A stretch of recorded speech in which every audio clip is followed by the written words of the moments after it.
hordoftoota chaanaalaa Raarsee nageenya rabbi iddoo jirtan isiniif haa ta'u isiniin jecha arramoo viidiyoo ajaa'ibaa isinii qabadhee dhufeen jira.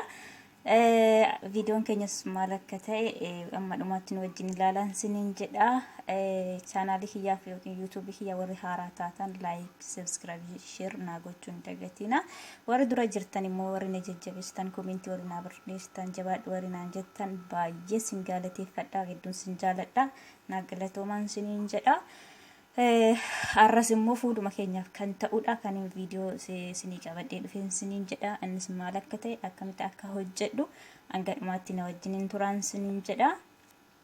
Fuuluma keenyaaf kan ta'u yookiin fuula keenya jechuun xalaadhaaf kan ta'u nixibxaabii fuula keenya irra kan jiru buguriidhaaf kan ta'u fuula keenya yoo gurraachee fuula keenya kan diimeessu kan bareessu yookiin immoo lasallasiisasiin bareessas fuula keenya qulqulluu nu taasisa. Omtuu fuula keenya irra otoo hin jiraatiin nixibxaabii wanti garaagaraa gurraachi wanti gurraachi fuula keenya irra jiru xaalaan wanta akkasii fuula keenya irra yoo jiraate nurraa qulleessee baay'ee nu bareessa nu taasisa. Kanaaf viidiyoo kana hanga dhumaatti ilaalan isiniin jedha akkamittiin akka hojjedhu haa hojjennu. Yaa akkuma argaa jirtan arras hirdiidhumaan kan wal qabatedha. Hirdii fideen dhufe jechuudha. Haannan kun immoo xuquraa asmuudii yookiin immoo abasuuda jechuudha. Akka qoonqaa keenyaatti kun abasuud. Abasuudadha. Eenyumti abasuuda gurraacha namni wallaalee hin jiru. Kanaaf akkamitti akka hojjedhu asiin fudhanna. Hirdiidha jechuudha kuni. Hirdii mankaa.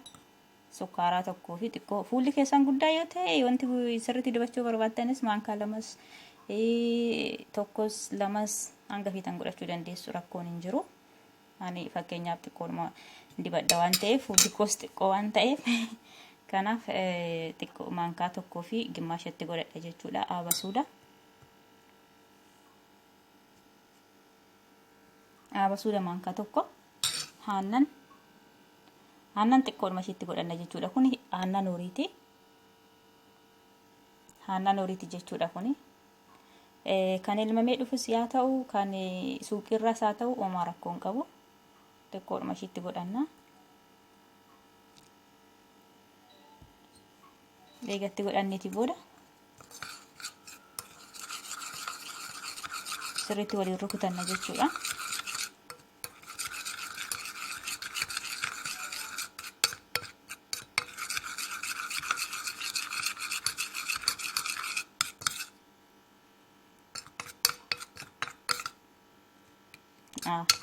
Akkasitti waliin rukutanna.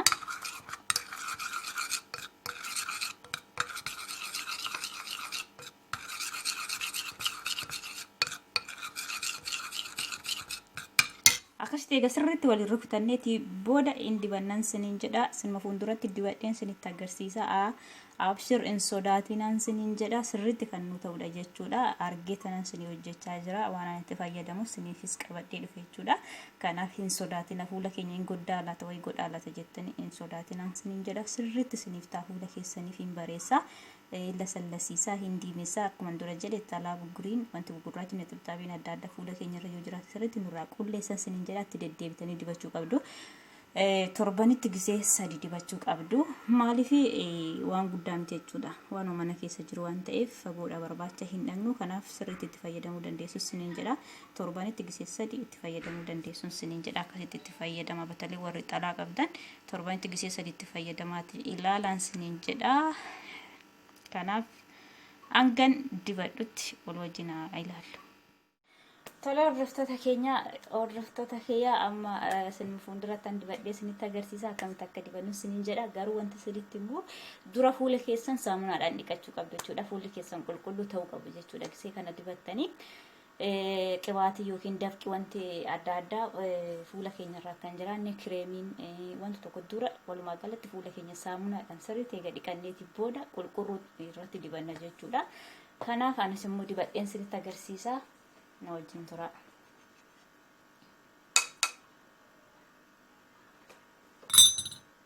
Yaa kunoota akkuma dura argitanitti sin dibadha. Daqiiqaa 20 fura tursuu qabdu siniin jedha.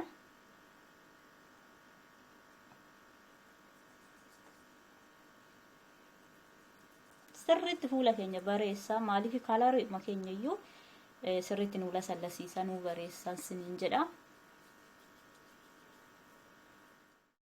Asirratti kiyya kun akkasitti goggogee jira jechuudha fuula kiyya irratti. Kun akkuma argaa jirtanii kun akkana fakkaadheen jira. Elnaa kanaaf isinis immoo akkasumatti itti fayyadamuu dandeessun siniin jedha. Xiqqoo ishii kaameraan kiyya gurraacha'ee jira dhiifaman siniin jedha. Kanaaf isinis akkasumatti itti fayyadamuu dandeessu. Isti dhiqadhee tanamee fuulli kun maal akka fakkaatu immoo wal wajjin ilaallu. Tole hiriyoota kiyya kunoo dhiqadheen jira. Kan akkuma argaa jirtan bishaan irra jira. Kun akkasitti fuulli keenya akkasitti bareedan siniin jedha. Isinis immoo akkasumatti itti fayyadamuu dandeessu siniin jedha. Maaliif fuula keenya qalaalumatti fuula keenya bareeffannan siniin jedha. Kanaaf isinis akkasumatti itti fayyadamuu dandeessu. Waanuma akkuma dura siniin jedhe waanuma mana keessatti argamudha jechuudha. Waan birrii guddaadhaan binneef hin miti. Waanuma mana keenya keessa mana kam keessatti iyyuu kan argamu jechuudha. Kanaaf isinis immoo akkasumatti itti fayyadamuu dandeessun siniin jedha.